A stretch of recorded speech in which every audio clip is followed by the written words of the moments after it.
Welcome to Coffee with Democrats, a sensible platform for progressive conversations. Coffee with Democrats is a grassroots movement dedicated to hearing from Democrats, candidates, legislators, and friends from all political backgrounds who want great conversations. Coffee with Democrats is committed to increase Democrat voter registration and Democrat voter turnout by making voting more exciting and meaningful. And now here's your host of Coffee with Democrats, Kevin Dawson. Good morning and welcome to Coffee with Democrats for this special presentation of Dr. Samuel Perry. It is my sincere hope that you will learn from this presentation about Christian nationalism and the dangers associated with it. Thank you for joining Coffee with Democrats, and please enjoy the rest of this presentation.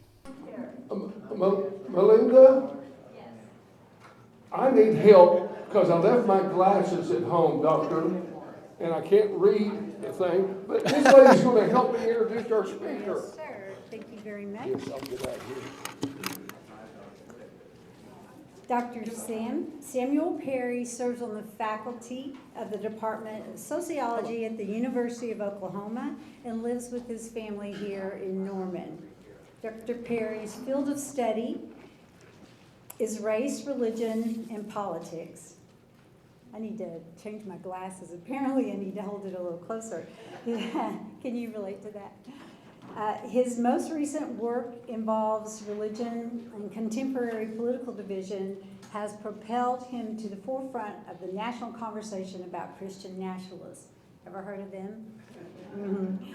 Dr. Perry earned a bachelor's degree in communication from Augusta State University in Augusta, Georgia, and an MA from Dallas Theological Seminary. He earned a doctoral degree from the University of Chicago before joining the faculty of OU in 2015. He has published more than 119 peer-reviewed journal articles as well as 5 books. His newest, his newest book is Religion for Realists, Why We All Need the Scientific Study of Religion, and that will be out in 2014. So ask for it at your local bookstore. 2024, not 2014. Did I say 14? Yeah, Yes, it's okay. 2024, thank you. Let's Sorry, go I saw some forward. confused faces, so. Let's go forward, right? What's the name of it? It's called Religion for Realists, Why We All Need the Scientific Study of Religion. I've read some of the others, but I highly recommend them. His interest in religion and contemporary divisions in politics has led to his being recently recognized as the top sociologist, not only in the United States, but in all the world. Dr. Perry is a regular contributor to Time Magazine, The Washington Post, NBC News, CNN, and the Dallas Morning News, and I think there's more than that. All of that is terribly important and impressive, but since I'm speaking to a room full of grandparents, I know you will allow me to tell you that this man's most important contribution to the entire world, he's the father of 3 very wonderful little people who I call my grandchildren, and they call me Graham. So, Dr. Perry. Yep.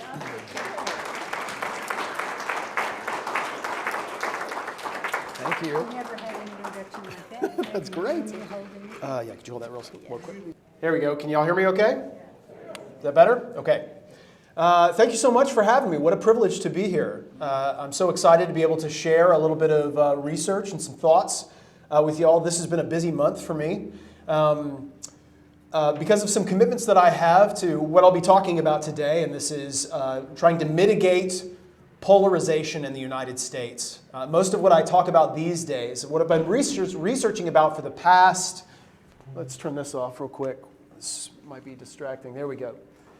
What I've been researching for the past 5 or 6 years in earnest has been what we call white Christian nationalism, and I'll talk about that a little bit more today because it is something that we are all facing, certainly in Oklahoma, with our governor and our secretary of education, or superintendent of education most prominently, but also at the national level with MAGA Mike Johnson being appointed as the House Speaker. So we'll talk about that, and I'm happy to talk more about that in the Q&A afterwards. But what I want to talk about the rest of the year, leading up to the 2024 election, are some of the problems that we all face, most notably partisan polarization. The fact that we are increasingly, as a society, incapable of being able to understand each other, talk to each other, identify common grounds and values with one another. And what I've been writing about, Christian nationalism, plays a powerful role in that, but it plays a powerful role in combination with other factors. So that's what I want to share with you today. I speak to you not as a pastor, even though I'm trained as a pastor. I've married people and I've buried people. All right, that is something that is still very much a part of my life. I'm involved in a religious community myself, and so this is something I care deeply about, and I care about religious people. But I am also somebody who is a professor. Most importantly, though, I am a social scientist. I'm somebody who is committed to data and evidence. And so I'm not an ethicist, I'm not a lawyer, I'm not a politician. I'm not somebody who is an ideologue who is just trying to introduce my own political views into your group and to say you should adopt what I believe. I really want to share with you what the evidence suggests about the kinds of things that I'm talking about. That's what I'm committed to. As soon as I step outside of that area, I am no longer speaking as a sociologist. I'm no longer speaking as a social scientist. I have to stay where the data allow me to go. And so what I want to do is I want to share with you some data. I want to share with you some information. Now, I won't have to show it up there. I'll try my best to explain to you what's going on. Without the pictures, it probably wouldn't be able to see much of what I've got going on anyways. But hopefully I can convince you that we all play a part in trying to turn down the temperature in our country a little bit so that we can actually have productive conversations with one another and make government work for all of us. Right? Like, that's what I want. I just want government to work. Right? Like, I don't want it to invade my life. I don't want it to invade your life. But if we're going to have it and it can be useful, I would like it to work for the maximum number of people, all of us, right? Like, I want to maximize freedom. I want to maximize efficiency, all of those kinds of things. So again, not a politician, but I'm a concerned citizen about the very things that I want to talk about. And I'm concerned about the encroachment of Christian nationalism. So what I've talked about in the past several years, I've written several books on this, and I've gotten the opportunity to go around the country speaking about this very issue, is about this thing called Christian nationalism. Now, we define Christian nationalism in a variety of different ways. So we can speak of it as in three different registers. Christian nationalism is an ideology. It's a set of beliefs and values that lead people to vote a certain way, practice certain things, exclude certain people, include others, and to prioritize various things and issues in their own life. So it's an ideology, something that I can get taught and I can believe at various levels of consistency. It is also increasingly an identity.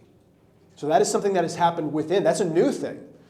Christian nationalism is an ideology. What we write about in our book, The Flag and the Cross, which is our most recent publication, we wrote that in 2022, and what we argue in that book is Christian nationalism is actually very old. It is something that has been around since before the nation was a nation. All right? It is this idea that the nation belongs to people like us. And who are we? Who is us? Well, it's usually white, it's Anglo-Protestant conservative men, essentially. And that is an ideology that is as old as the nation, if not older. So we talk about Christian nationalism as an ideology, and that's very old. But what is new is people actually running around calling themselves Christian nationalists. That is something that has taken place within the last year. The most famous example would be Marjorie Taylor Greene. So Marjorie Taylor Greene in June of 2022, and I don't know if you ever want to see something really, really interesting, go to Google Trends. So you can see what people search for on Google. So if you type in Google Trends and you go to the Google Trends website and you just type in various terms, you can see what people are going for, all the way from like Taylor Swift to the Texas Rangers who just won the World Series. And you'll see spikes and drops and ebbs and flows and that kind of thing. If you type in Christian nationalism, it will be flat for the last however long they've been collecting data. 2004 is when they started, and all the way leading up into 2021, it stays flat. People were not searching for this term on Google. What happened in 2021? Well, January 6th happened, and so you see a little spike in search terms for Christian nationalism. But the big spike comes in June and July of 2022, and that is when Marjorie Taylor Greene took to Twitter and recorded a video of herself saying that the Republican Party ought to be the party of Christian nationalism. And she said that again and again and again. And in fact, she campaigned on that. I could show you pictures that she posted on her website of herself. She sold t-shirts that said "Proud Christian Nationalist." And she sold it with pictures of herself with her fists up like this, saying "Proud Christian Nationalist," right? If there was any doubt what Christian nationalism meant, it's an aggressive stance. It's about fighting the left. It's about fighting people. You hold up your fists when you're about to punch somebody in the face, right? So that is the idea. So it is not just an ideology that justifies certain political values and beliefs. It is also increasingly an identity, and it is also, thirdly, it is a political strategy. It is a political strategy that politicians can use to try to activate and mobilize the ideology and the identity. Right? So if I am a savvy politician, it doesn't matter if I agree with Christian nationalism. It doesn't matter if I identify that way. All that matters is I know that you do, and if I say the right things, if I say the right combination of words, if I use the right rhetoric, then I can make you angry, I can make you fearful, I can make you think we're under attack, people are trying to take something that is rightfully ours, and ooh, how do I get back at them? Well, I'm going to vote a certain way and I'm going to do certain things. And so Christian nationalism is this ideology, it's an identity, and it is increasingly a political strategy that seems to be working in some ways. After 2022, we thought maybe this is going to go away. It was not a good midterm for Christian nationalists and election deniers. They did not have a good Tuesday.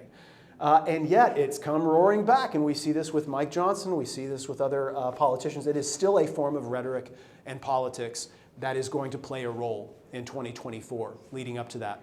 So, how do we get at this idea of Christian nationalism, and what role does it play in polarization right now? And I'll explain what I mean by polarization. The way we typically measure Christian nationalism, what we do is we send out surveys around the nation. We send what they're called nationally representative surveys. So we try to collect data on what as many Americans as possible, what they believe about various things. And we'll ask them, how much do you agree with these statements? America has a special place in God's plan. I consider the founding documents, like the Declaration and the U.S. Constitution, to be divinely inspired. The federal government should declare the U.S. a Christian nation. The Bible should be the foundation of our legal system. Christians have a responsibility to gain control over national institutions like the government and the education and the media. And I consider being a Christian an important aspect of being truly American. So what we do is we take questions like that and we look at how much they agree or disagree, and we add them all up and we create a scale, right? So you can score higher or lower on Christian nationalism. Now, it's important to know that Christian nationalism as an ideology is not something that's a binary, either you are or you're not. It's not a clinical category. So it exists on a spectrum. That means you can be somebody who completely rejects anything that I just said about the divinely inspired documents or the Christian nation kind of rhetoric. Or you can be somebody who's in the middle on that, where most Americans are. Most Americans are really in the middle on this. They're a little ambivalent about those questions. And you can be true believers. You can be people who subscribe to everything that I just read off in terms of that ideology. And those are the people that we would call maybe ambassadors of Christian nationalism, or the ardent believers of Christian nationalism, people who adopt that ideology and want to see that successful in politics, in American politics. So we have shown in our studies, and the last time we were together, I think this time last year, I talked to you about a few of these studies. We have shown in our studies that Christian nationalism is a problem. You might think just what I've read off is problematic in a variety of different ways, but it is a problem because it is also powerfully associated. And when I say powerfully associated, I mean it is the strongest predictor that you embrace racial and ethnic prejudice, that you hold anti-democratic values, what do I mean by anti-democratic values? That you agree with things like we make it too easy to vote in this country, that you would support hypothetical civics tests, that you would disenfranchise certain felons for life, that voting is a privilege, not a right. Anti-democratic, that you would support the January 6th Capitol riots, those kinds of things. All right, so that you support anti-democratic values, conspiratorial beliefs, like the QAnon conspiracy or the stolen election or COVID vaccine denial, those kinds of things. And lastly, it is strongly associated with support for authoritarian violence, that people would use the violent authorities, guns, capital punishment, to be able to control problem populations. But we are increasingly finding, and this is the new wave of research that we are doing now, it is also strongly associated with polarization. So I want to explain to you how social scientists study polarization in the United States and the role that Christian nationalism plays in that, because it is also serving as a wedge that is driving us apart in this country. So first I need to explain to you something about human beings.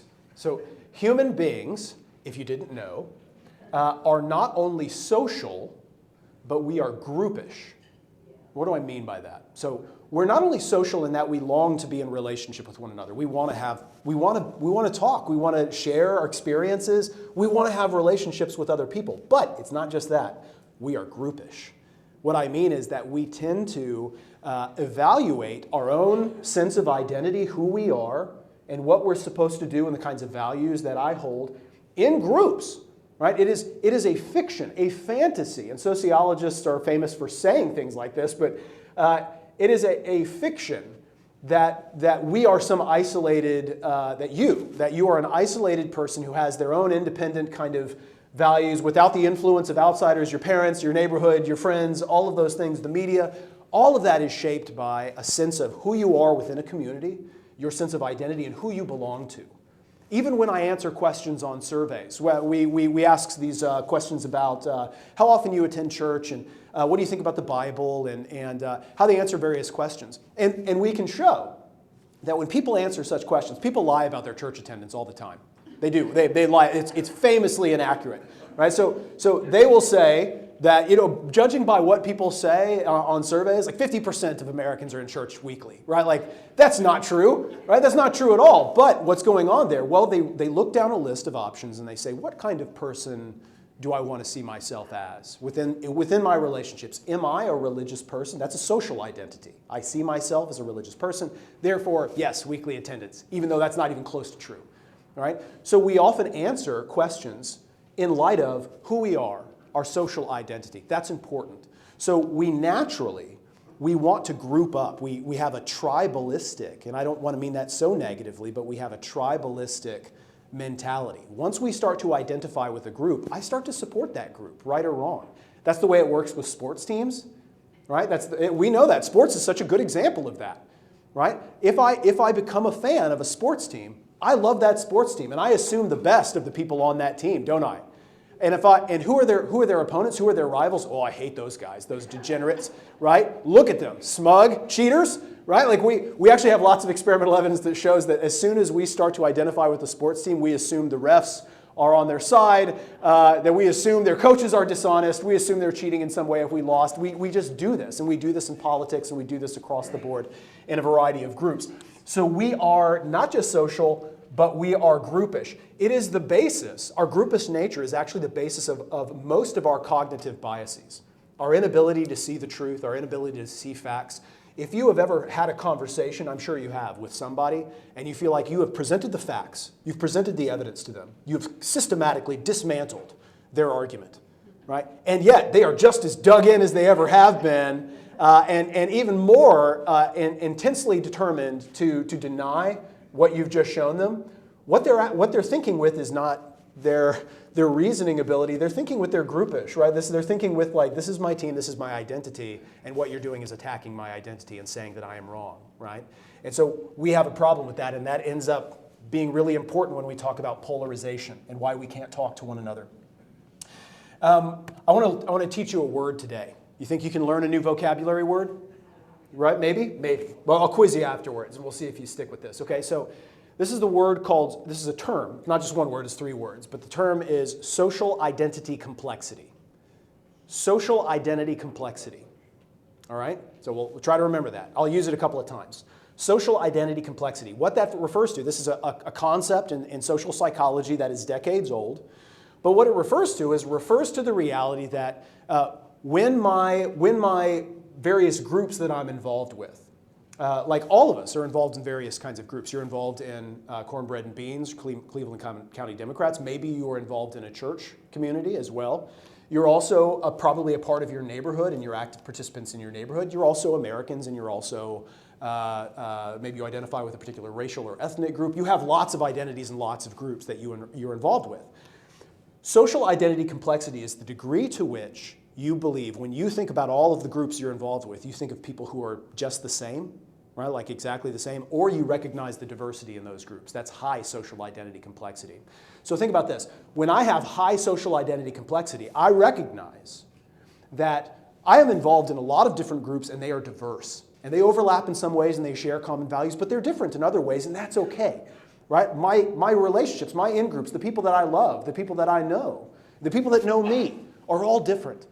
And they have different values and they believe different things. They maybe vote different ways, and I'm okay with that. Right? I have high social identity complexity. It is okay for me to have complex social relationships and in-groups that I'm involved with.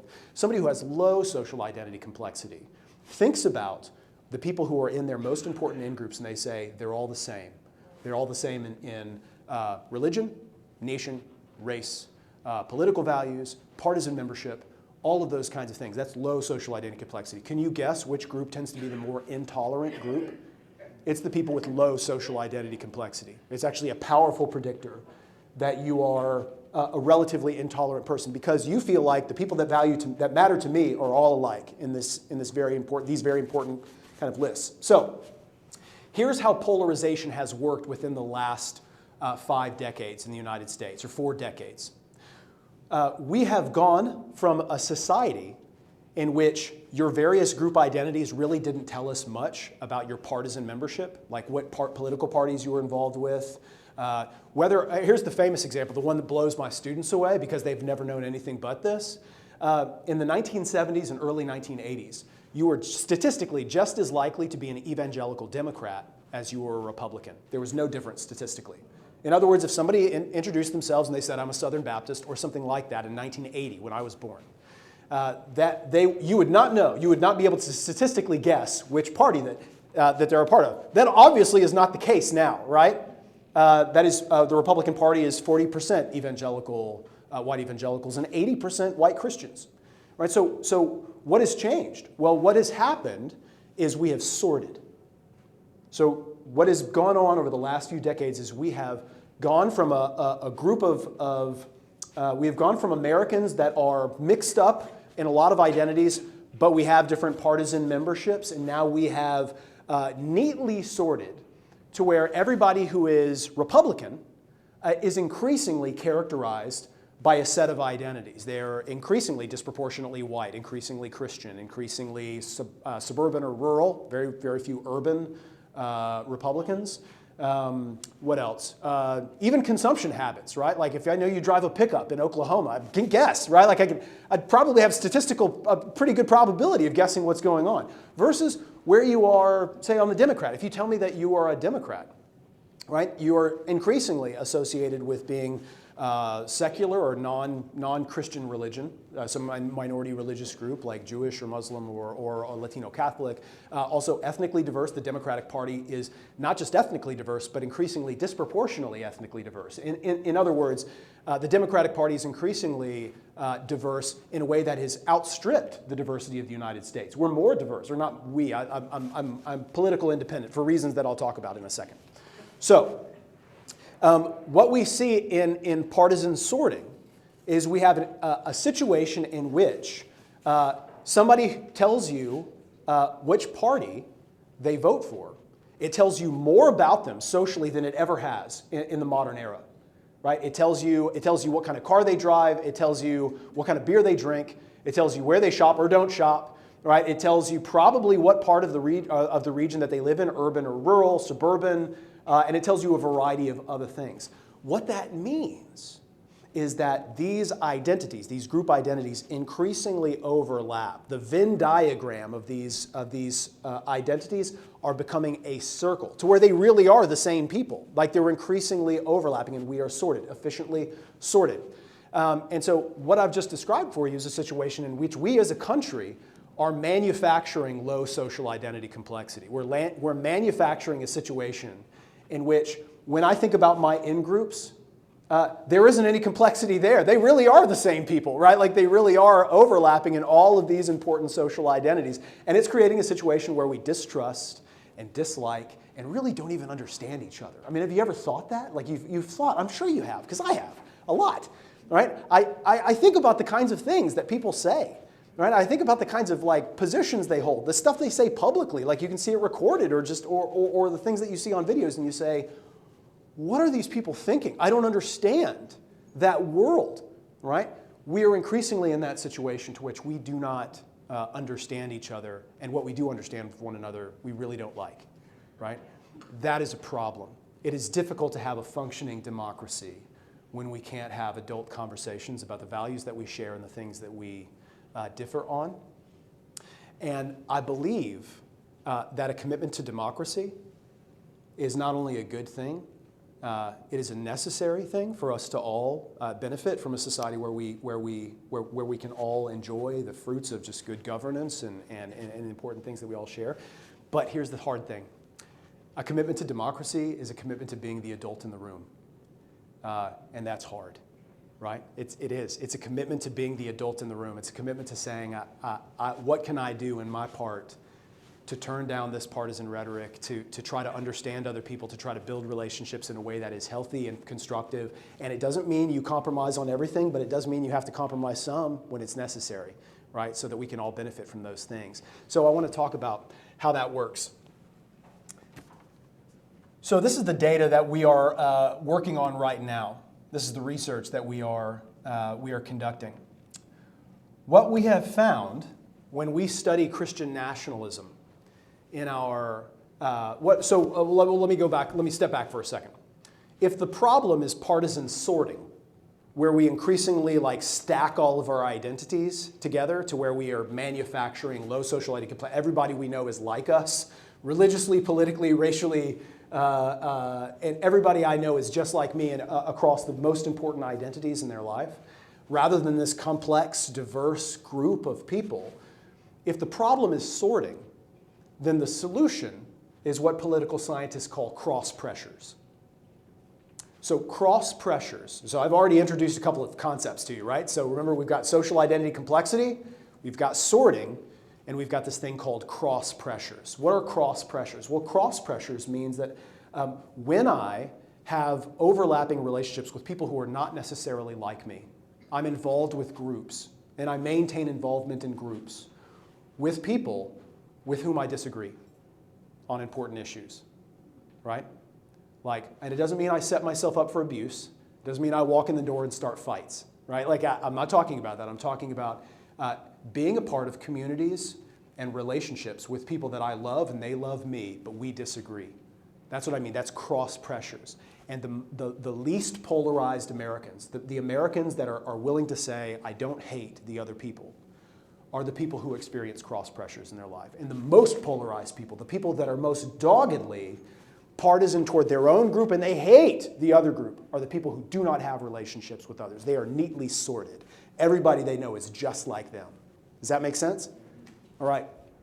So what we're finding in our research, this also works the same way with Christian nationalism. The most polarized, Christian nationalism leads to greater polarization in a lot of ways, but the most polarized people are strongly liberal, strongly democratic people who hate Christian nationalism because they're stacked in those really important identities and they feel like, hey, this is something that like I identify with, I don't identify with that, I distrust that, and they are intensely polarized. And on the other end, the other polarized people are the people who are Republican, strongly conservative, and love Christian nationalism, right? Because why? Well, because they only know, usually they only know people who are just like them, right? Like they're making decisions to sort themselves into those communities. The least polarized people are people who are willing to have relationships and be a little bit ambivalent about some of the things that they see out there, right? To suspend judgment, to not be so doggedly for or against certain things. I'm not saying being wishy-washy, right? Like I'm not. It is perfectly fine and appropriate and important, in fact, to hold the line on certain policies. And we've got to decide. We've got to make decisions about which are the most important policies that we actually have to toe the line on, right? And which are who are the people that we're willing to say, no, I can't have a relationship with this person because that is too far gone. I'll give you an example, and I'll wrap it up here to try to drive this home. I think there are certain groups of people with whom intimate kind of cooperation and relationship are probably not going to happen in the future. I would say, as a husband of a wife who works in public school, in Oklahoma public school, and a parent of children who go to public school, and as somebody who is interested in Oklahoma politics and really finds Christian nationalism problematic, I have a difficult time seeing a future with me interacting with Ryan Walters. I just do. I'm not sure. He probably feels the same way about me. Like, that's, if he saw me and he saw what I posted on his Twitter feed often, almost every day, if he actually reads that, we're probably not going to be friends, right? So, like, and I understand, because I think Ryan Walters is a grifter, right? Like, I understand this is being recorded, and I was getting this microphone. Like, I think Ryan Walters is a grifter. I'm saying that in the camera right now. So what that means is, I don't think, like, whether he holds those views sincerely or not, I don't think it's able to convince the guy otherwise. I've seen the guy in person. I've seen him talk. Like, it is a grift. It is a show. It is something that he is doing, a rhetoric, a style that he is laying down for the applause of people who really buy into that ideology. And like Upton Sinclair said so long ago, and I'm sure you're familiar with this quote, it is nearly impossible, I'll paraphrase, it's nearly impossible to get somebody, to convince somebody of something that their paycheck depends on them not understanding, right?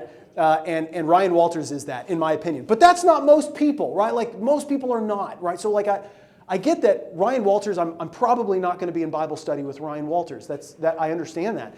But, and here's the important self-disclosure I want to give to you guys.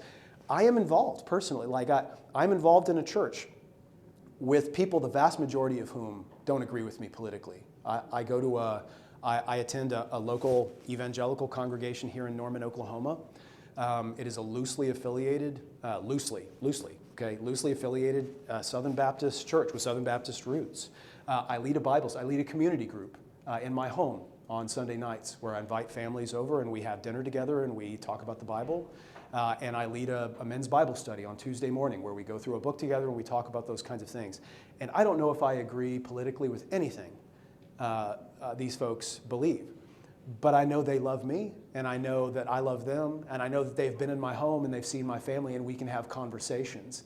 And it would be civil, and we can have conversations about the ways that we disagree. Because I want those cross pressures in my life, right? I don't want to hate them. I don't want to hate anybody. I don't want to have enemies, right? Like, I don't. I just want government to work, right? I just want it to work so all of us can benefit, so that my kids can go to a public school that's good, right? So that you can have people fix your sidewalk, and that just works, right? Like, we just want it to work. So it requires us being the adults in the room and building these cross pressures in our life, and not giving in to the almost irresistible current of sorting that we have in the United States, where I just hang out with people who believe and agree with me on every single issue. Like, maybe you are already at this place where you feel like you're ready to write off all of those relationships and it's just a foregone kind of thing. I would encourage you not to. I think all of us need to, like, lean into these opportunities. I'm not asking you to sign up for abuse. I'm not asking you to walk in the door and pick fights. I'm not asking you to set yourself up in a situation where people are going to be ugly to you. I'm not. But I think, to the extent that we can be involved with groups that don't necessarily agree with us on every issue, but I love those people and they love me, and we're going to build relationships. That's how government happens. That's how politics happens, ideally. That is us rising above Fox News and rising above the hyper-partisan, whatever left version of that is, right? So this is important. This is important. I want to love people in my community, and certain trends that we have in American politics are militating against that, and they're really toxic and problematic. And I want us to be part of that solution. Why am I an independent? I'll be honest. I haven't voted Republican in a long, long time. And I don't see much good coming out of the Republican Party that I see, especially at the national level. But we live in Oklahoma, and I don't see much at the local level either. But I believe in this kind of like tribal psychology problem. Like, I believe that once I identify with a group that I would want to cheer for that group, right or wrong, that I would want to support for the group. And as an academic, I feel it's my personal integrity on the line there. So I want to maintain that independence that way. But, I see most of what's happening at the level of governance at our state level is deeply troubling. And I want us to be a part of those solutions if we can be. So I welcome any questions that you have about things that I've researched in the past or things going on now, and it's been great just speaking to you. Thank you.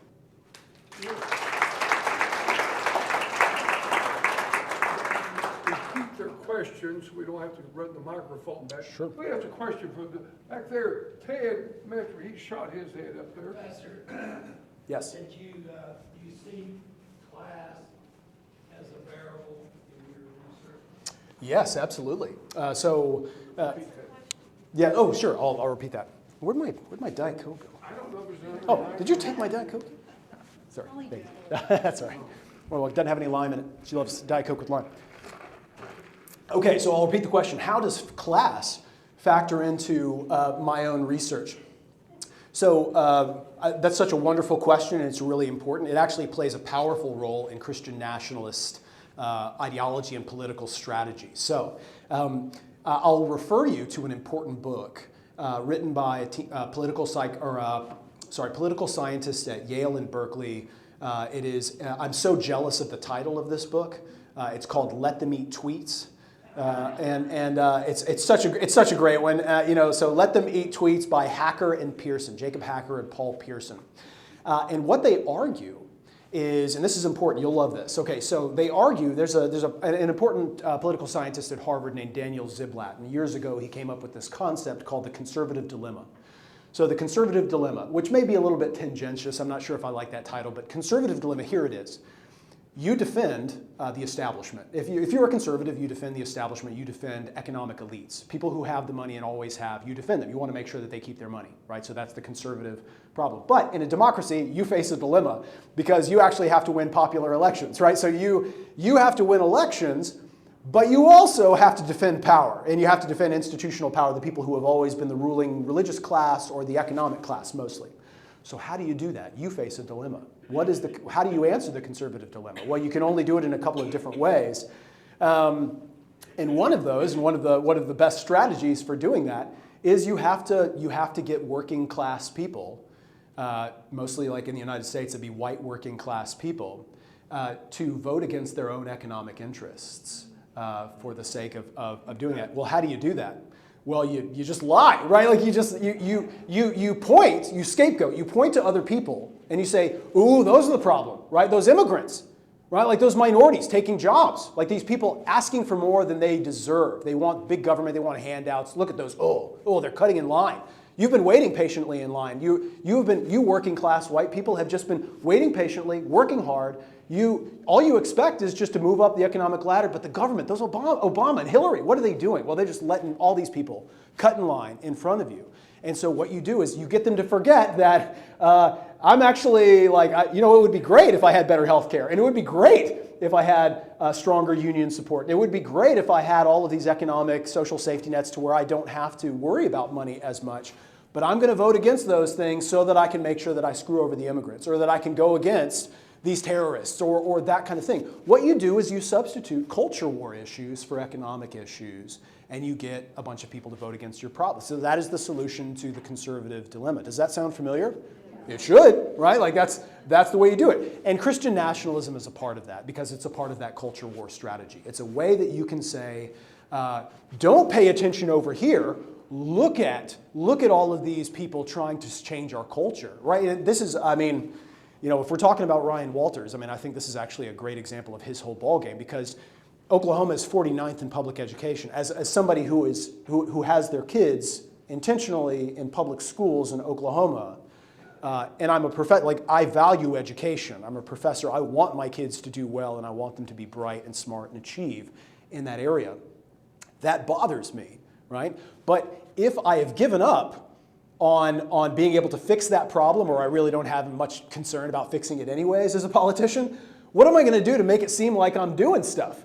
Right? Well, I'm going to song and dance, and I'm going to go around and I'm going to talk about all those people introducing porn into our schools, right? I'm going to talk about CRT and wokeness. I'm going to talk about all the things to make you, as a voting group, say, look at that Ryan Walters, man, he's doing so many things to try to defend our values, right? Right? All the while, our education system does not improve and doesn't do the things that we want it to do as a society. That's hugely problematic. So how does class factor in it? It's a hugely important part because Christian nationalism is all about the kind of rhetoric that I use to distract people from the fact that I am backing conservative elite power in every other way, especially economically. Hope that helps. Yes? Do you see any difference in Nazism and what we're dealing with the? You know, so do I see any difference in Nazism and what we are seeing with Christian nationalism? So I'm going to recommend another book to you. Usually these comes with book recommendations, so I'm giving you a syllabus on these things. There's a brilliant book on fascism called The Anatomy of Fascism by Robert O. Paxton. It's a classic. And one of the reasons it's such an important book is it was written in 2004. Why is that important?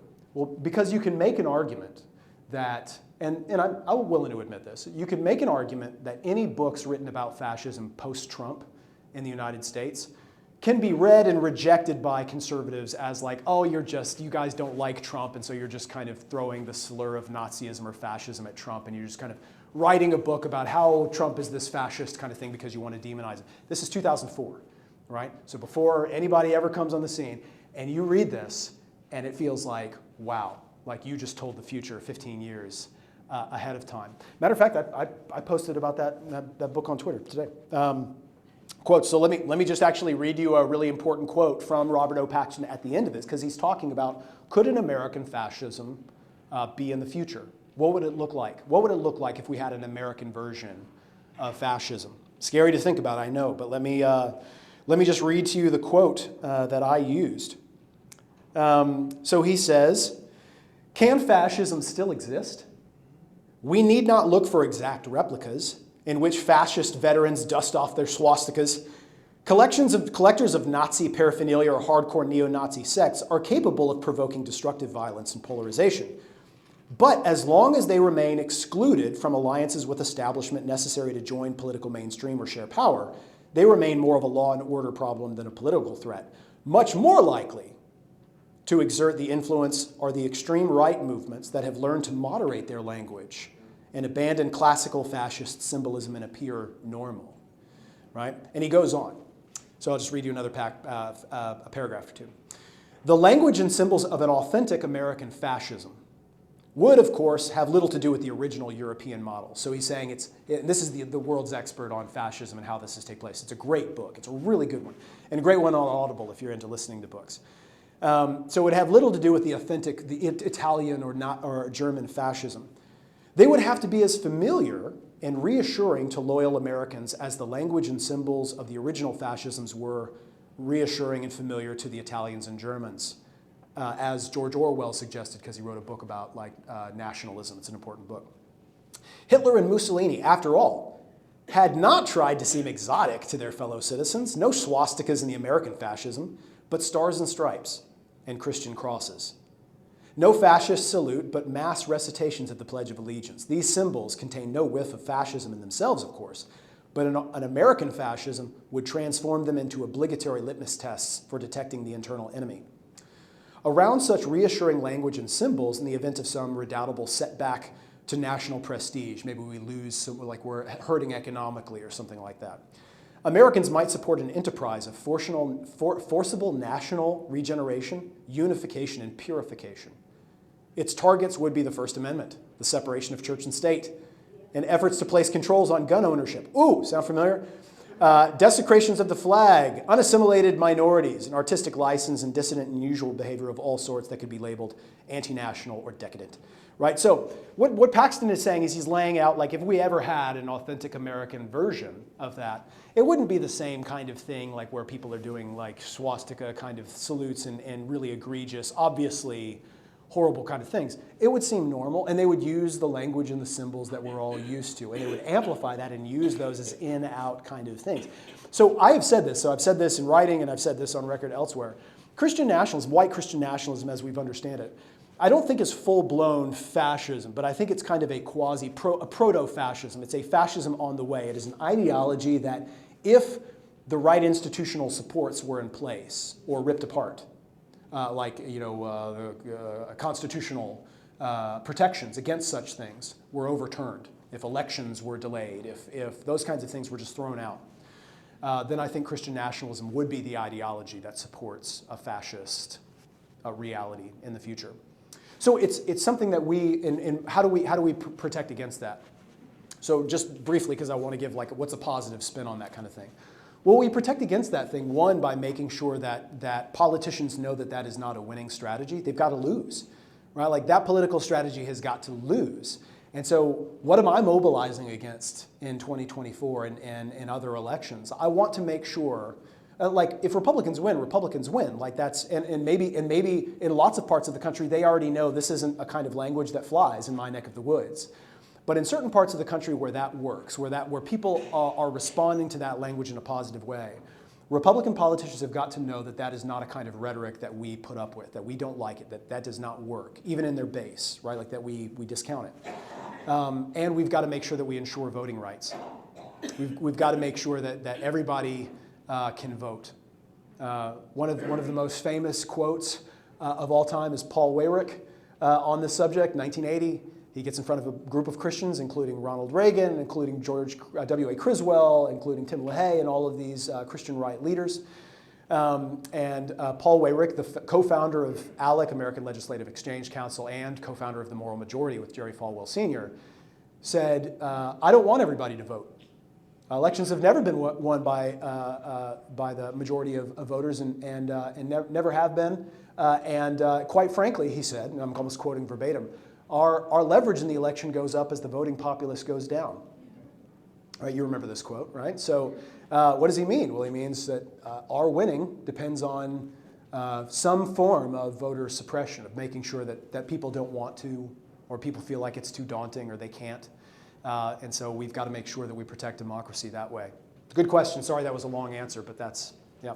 When the Supreme Court ruled that money equals speech, yeah. then that gave us, some of us, a lot more speech than others. That's true. And they're able to elect the people to perpetuate all this. Yeah. So well, and that's a good point. So he made the point. Did you have a question, or was that the point you wanted to make?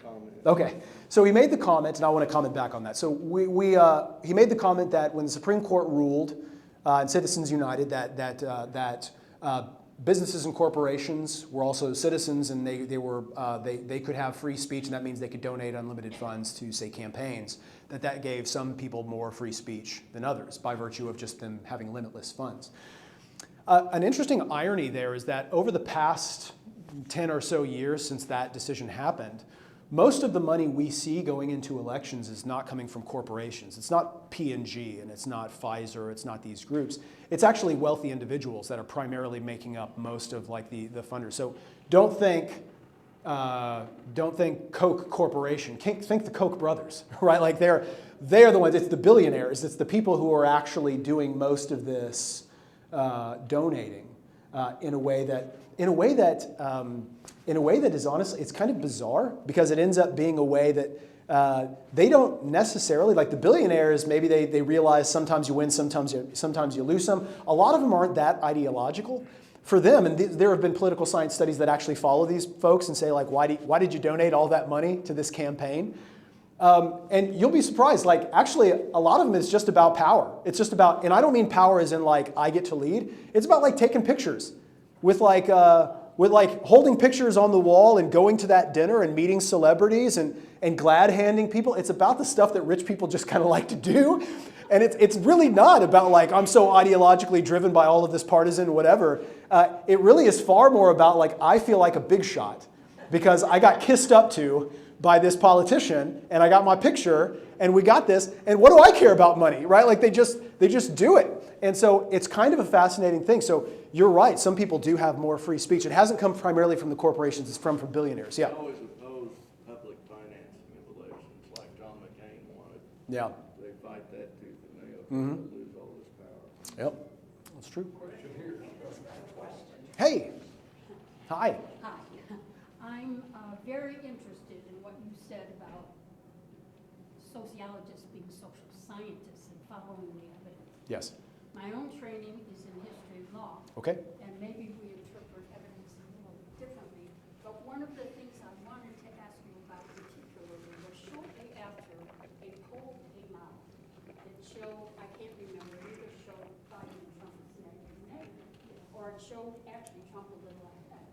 I happened to have been with a group of about 10 or 12 women. Now, we were all we were all sorted. Okay, yeah.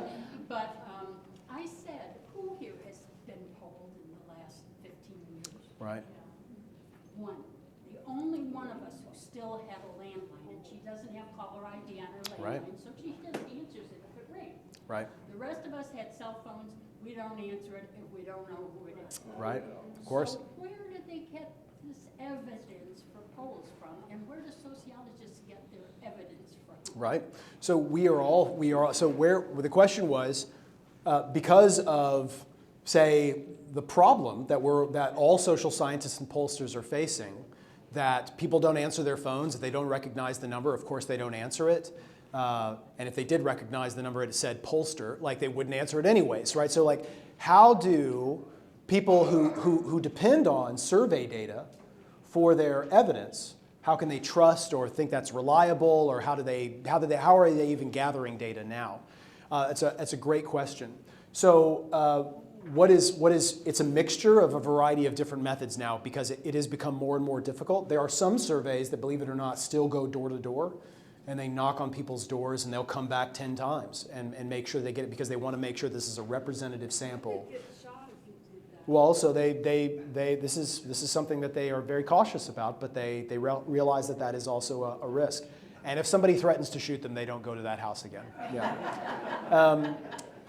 So and there are other groups that continue to do polling, and they recognize that like not a lot of people are answering their phones, so they try to adjust mathematically. They try to use what's called statistical weights to try to account for the kind of people that answer their phones and those kinds of things. Then they also do something else. There is an increasing thing. So when you look at Pew data, like Pew Research Center or Gallup, or the data that we collect, we use a lot of data from YouGov, which is a polling firm that does like pollsters, and they also do surveys for us, national surveys.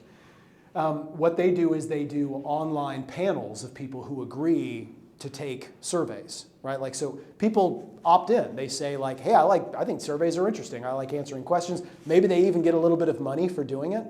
And what we do is we include various attention checks and make sure that like people are paying attention, that they're answering honestly as best we can tell. We try to throw out wild things where somebody just clicked the same button every time. You know, like we engage, and actually these companies that we pay money to, grant money to like do these surveys, they are responsible for making sure that the data that we get end up being reliable, believable, plausible. It's not super biased in that way. So to answer your question, we try in a variety of ways to get around this problem. But it is also true, every election now, we see some situation where the polls were just inaccurate. Like they polled this person ahead and that they ended up losing by 5 points, right? Like that shouldn't happen. So we scratch our heads and wonder what's going on with polling. We're all facing that problem. So it becomes, I don't think it's such a problem to where like, we see 20% of people believe this one thing and it actually is 80%. Like it's not that wildly off. It's percentage points. You can call out whoever. I didn't see who had their hand up first. Okay, I don't know who is this. Hi. At the very beginning of the talk, yes, you identified Christian nationalists as people who responded in a certain way to a few statements that you made. Right. Was the Declaration of Independence divinely inspired? Is there a definition of Christian nationalism that you can give us, which is not just that people answer certain questions right. in a certain way, but is there just a simple, straightforward definition of what a Christian nationalist is? Yeah, sure. So, well, let me be clear. I don't actually go around calling people Christian nationalists. That is actually a new thing, and we say this in our books and the articles that we've written. Going around calling somebody a Christian nationalist is, I think, like calling somebody a racist or a Nazi, right? It's kind of a conversation stopper. So I don't prefer that. I prefer to talk about Christian nationalism as an ideology that people can embrace more or less, like on a spectrum. So just to be clear, I don't have a definition. Yeah. Well, so I'll define the ism. I'm happy to, but I just want to make sure that we're clear that I don't say like this is a Christian nationalist, other than somebody who just strongly agrees with these kinds of things. So what we define Christian nationalism as in our book our first book, The Flag, or Taking America Back for God, we define Christian nationalism as an ideology that idealizes and advocates a fusion of American civic life with a very particular kind of Christianity. So I'll say that again. Christian nationalism is an ideology that idealizes, I'll break that down, idealizes, so they believe there's a mythical connection between them. They say this is a good thing. It idealizes and it advocates. So it wants that. It sees a vision for that. Right? So Christian nationalism is an ideology that idealizes and advocates a fusion of American civic life with a very particular kind of Christianity. So why do I say particular kind of Christianity? Because these people don't have in mind other kinds of Christianity, right? They don't mean the black church, right? Like of the civil rights movement. They don't mean Latino Catholics, right? They actually don't even mean like that I've committed to Jesus to follow him in discipleship or to love my neighbor or those kinds of things. What they mean, and this is what we get from our survey questions, what they seem to have in mind is nostalgia for an earlier time where the right people were in charge and the right kind of values held sway. It's Christianity as culture. It's not about believing in Jesus, right? So what I mean by a particular, so whenever I say Christian nationalism, I almost always want to put an asterisk by that or put it in quotes. Because, I don't mean biblical Christianity as people might understand it. I mean Christianity meaning our values, our way of life, as we white middle-class Americans have historically known it. So I'll say the definition one more time. It is Christian nationalism is an ideology that idealizes and advocates a fusion of American civic life with a very particular kind of Christianity. In our second book, The Flag and the Cross, we break that down to talk about Christian nationalism as a deep story about America's past, that we have some kind of sacred relationship with God and the Christian God, and a vision for America's future, what you would like to see happen in the future. And usually that involves institutionalized Christian supremacy. But again, Christian in quotes, it's not about institutionalizing the authority of the black church, right? Like that has nothing to do with it. It's about Anglo-Protestant ethnoculture. Hey, Larry, you got a question over here? Yeah, I just wanted to speak to, you brought up that data gathering, and I was talking to my brother-in-law here a while back. He owns a lot of truck stops, and he said he had a management consulting group come in and wanted to hire him. He said they were able to tell him everything about his business, how many Wrangler, that he's selling Wrangler jeans, that he's selling this type of foods, everything that was going on in his business. He said it's just unbelievable. And he said, how do you guys get all this data? And the guy said, you can't believe that with our high-speed computer systems, and then the cell phone data that we can buy, the credit card information we can buy and so forth, he said we can run all that and run all these algorithms and then compute it. He said we can track businesses across the United States with this. So I just wondered if you had any idea along those lines. No, I'm not an expert in big data analytics, but that sounds completely in line with what we know about how people are, say, gathering political information or how people are marketing to certain political groups, like Cambridge Analytica after 2016. We all kind of heard about that. So yeah, it sounds really plausible. Right? Got a little bit more time. Go ahead. Lisa had her hand up pretty quick there. Yeah. Hi. I just wanted to share with you that we have a homegrown Oklahoma gal who is very active nationally and her focus is to stop people from being able to vote, particularly young people. And her name is Cleta Deathbridge. What's her name over time? And now it's Cleta Mitchell, but we knew her as Cleta Deathbridge. Cleta Mitchell, okay. She was on the phone call with Raffensperger. Oh, okay. Has not yet been indicted. Everybody in this room is waiting. Yeah, that's right. Okay, Cleta Mitchell. Dark side years ago. Wow, okay. Her last name is Mitchell now. Now it's Yeah. All right, Hal had his hand up there in the back. Hal Spade. Usually on Wednesdays, I go to the Historical Society and participate in Republican meetings. Okay. And they are, as far as I can tell, Dominion theologists. Yeah.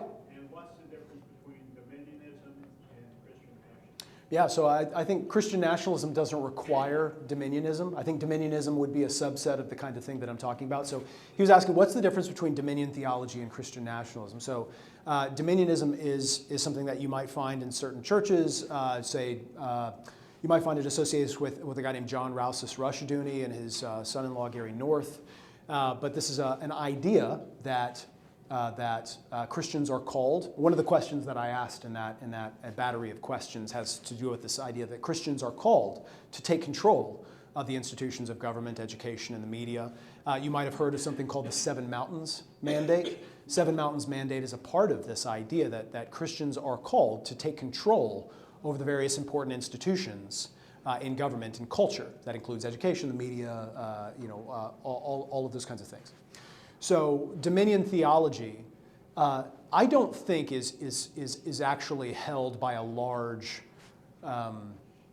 like not explicitly. Now, very few people would go around calling themselves dominionists and subscribing to that kind of view. I think the vast majority of the people who subscribe to Christian nationalism in our surveys probably subscribe to a more generic God and country folk theology, a God and country patriotism that sees the two as ambiguously together, that this is important, it's a part of our heritage. You've got very few people that have actually read that well to know what dominionism is, what dominionist theology is. But the people that are, oftentimes when you combine that with a view that say there are, some of these folks are the most dangerous. Why is that the case?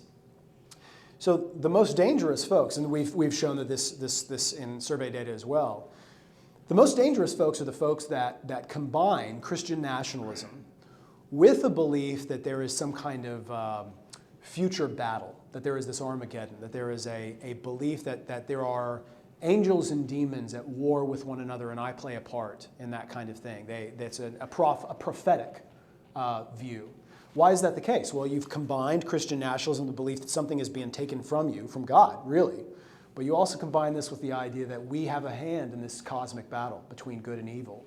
And you end up with that kind of rhetoric. I think this guy is Roger Stone, who goes around to these Reawaken American tours and is still maintaining his fame through these speaking engagements. I think he's a grifter and a kook. But the kind of language that he uses appeals to this group of people. If you actually see any of his speeches on YouTube or see the things bouncing around social media, he will say that this is not a battle between Democrats and Republicans. This is a battle between angels and demons. And if we lose, we plunge the nation into 1,000 years of darkness. That kind of language. So if you really believe that, right? There's no end to what you're allowed to do, right? Like this is if you lose, God loses, Satan wins. Of course, like that might require breaking a few eggs, and that's a hugely problematic way to think. It's an anti-democratic, hugely problematic way to do politics, and we have a role to say that is wrong, that is ludicrous. We don't tolerate that in politicians, and let me build relationships with decent people who may disagree with me, but could be lured away to that kind of nonsense, right? Like, I don't want them to find Roger Stone appealing, or well, he may be extreme, but he shares my values. I don't want that, right? Like, I don't want them to think Roger Stone is the good guy and I'm the bad guy. I want them to understand that, no, I'm the person who sits across from you. I know you, right? We know each other. Well, we've kind of run out of time. What did a great program. Thank you so much. Thank you. Taking me out to lunch here. And so in 2 weeks we have another program. Let's come back. And again, let's give our speaker another great hand. Thank you. Appreciate it. Thank you. As always, thank you for joining us today on Coffee with Democrats. What an outstanding speaker Professor Perry is, and we look forward to hearing more from him in the future. Until next time, please be safe. Thank you for joining Coffee with Democrats.